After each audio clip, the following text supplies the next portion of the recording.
claramente ha sido un terremoto de una gran magnitud, el más grande en Turquía en este siglo, o sea, desde que hay registros instrumentales.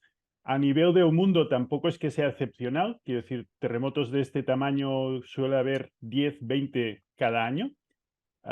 Pero se han reunido varias condiciones. Primero, ha sido bastante superficial.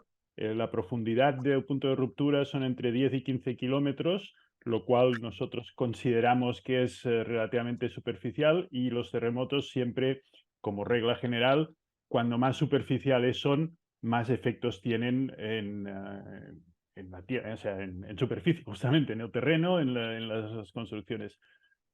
Ha sido un terremoto grande, ha sido un terremoto bastante superficial o relativamente superficial.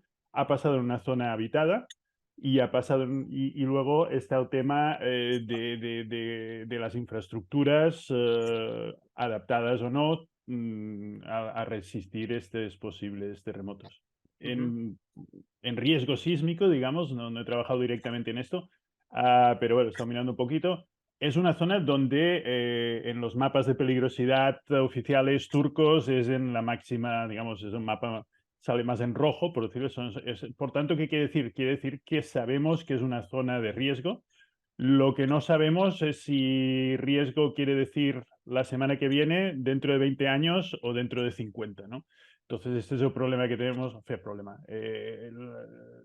Con los terremotos funciona así. Lo único que podemos hacer es conocer las zonas con más riesgo y en estas zonas intentar estar lo máximo preparado posible para, si un terremoto destructor sucede, pues resistir lo mejor posible. Un terremoto tan grande, yo diría que es bastante inevitable en una zona habitada.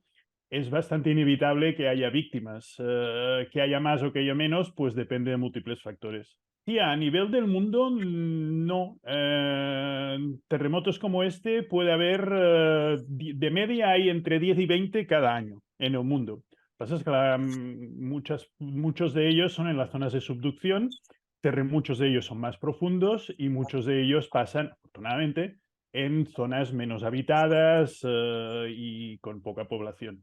Pero digamos, a nivel, digamos, de sismología global, Ujú. no es un terremoto. Por ejemplo, si recordarás el de Tohoku, el de Japón de hace unos años, eso fue magnitud 9,1.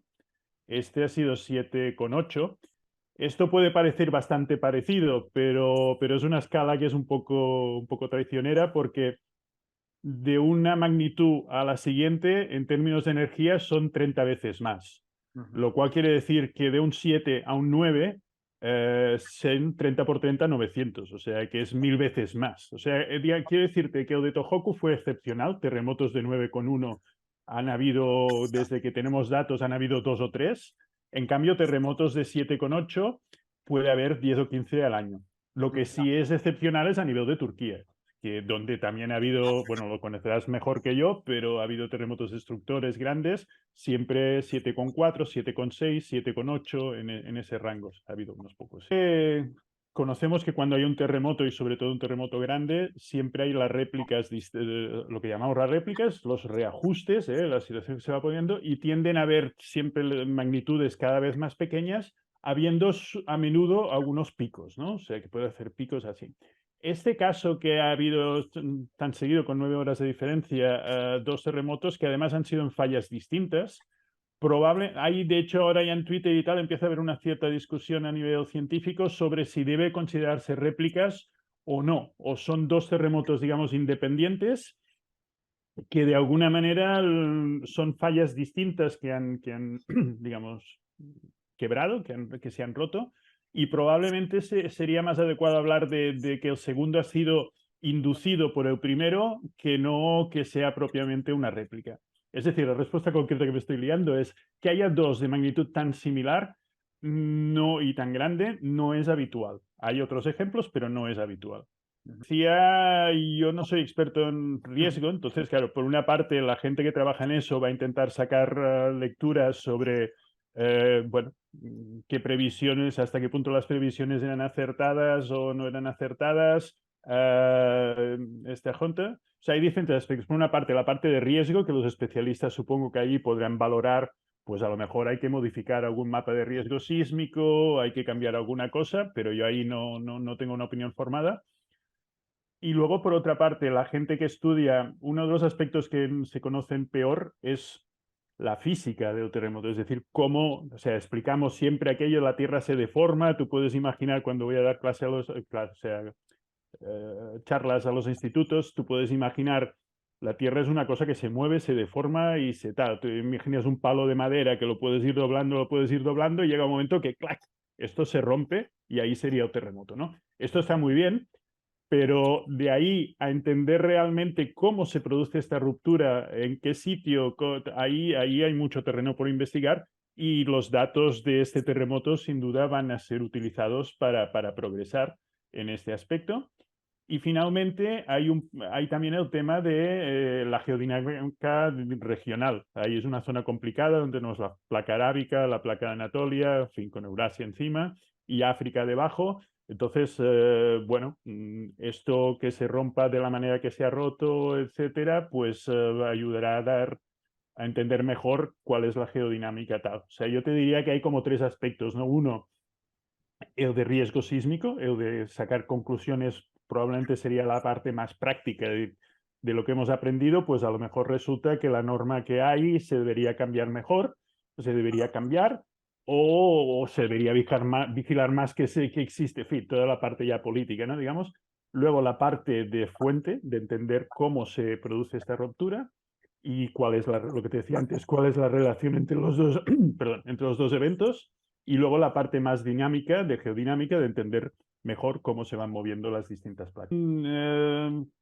A ver, son terremotos distintos. El de noche o de Italia, bueno, la verdad es que tampoco tengo todos los datos, no me acuerdo demasiado, soy bastante despistado y no tal, pero en cualquier caso, el de noche tenía básicamente componente vertical, es decir, la falla que se movió, la zona que se movió, tuvo un desplazamiento en falla normal, si no recuerdo mal, es en un desplazamiento vertical. Hay unas imágenes por ahí que es bastante espectaculares, donde se puede ver toda la montaña desplazándose casi 1,5 metros, una cosa así. Mientras que de aquí Turquía ha sido básicamente en falla de cizalla, es decir, un movimiento lateral. Empiezan a circular por Twitter algunas imágenes de campo donde se ven carreteras realmente desplazadas 2 metros. Por tanto, el mecanismo es completamente distinto. El de Italia también tiene que ver con la subducción, con la placa, digamos, del Mediterráneo que subduce, mientras que este es más complicado, como te decía, porque es una empuja y ¡tam!, como que se escapa así de lado, ¿no? Y el de España fue mucho más pequeño, magnitud 5, 5,1 creo, con lo cual en términos de energía es lo que te decía antes, de 5,1 a 7,8 fue como 1000 veces, en el diario el otro día pusieron 900 veces, bueno, probablemente más, o sea, más de 1000 veces menos energía en el de Lorca que aquí. Lo que pasa es que Lorca que justo pasó debajo de la ciudad, en la ciudad mismo, y que además fue extremadamente superficial. Si este de Turquía digo que lo consideramos superficial y el hipocentro está entre 10 y 20 kilómetros, el de Lorca creo que fueron algo así como de 3 a 5 kilómetros. Es decir, fue extremadamente encima y por eso causó el daño que hizo. Pero es un terremoto muchísimo más pequeño. O sea, lo que te decía, si de 7,8 puede haber de 10 a 20 al año, de magnitud 5, ahora no lo sé, pero habrá como 10.000.